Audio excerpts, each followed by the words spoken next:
Hi, Alpesh. I bought a portfolio, but now I'm a bit bored with it. And it's been a while, and I think some of the stocks are overvalued and some aren't moving as quickly as some of the other portfolios that I could have had. And I'm thinking of changing the portfolio and switching to another one.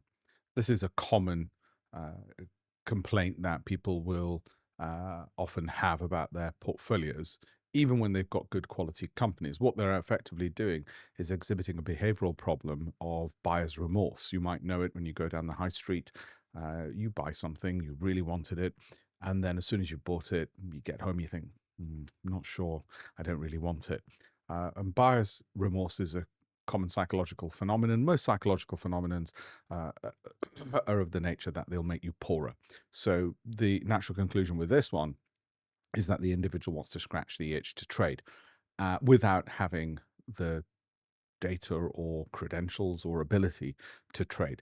And they want to keep jumping around and chasing effectively the market. This is one of the key reasons why everybody isn't rich and retail clients are certainly not wealthy, because this is one of the problems they exhibit. There are many more. If you've got a quality portfolio, in other words, undervalued companies at the time you purchase them, which are growing, management seems to be doing well, pricing power, they can increase or maintain their margins because they're in a position of strength to be able to do so.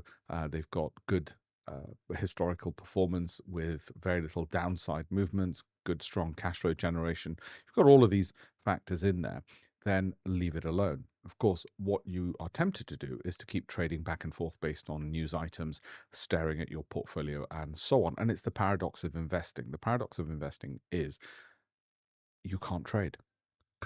Just leave it. If you'd like to learn more about investing, then share this video, like, comment, and have a look at alpeshpatel.com.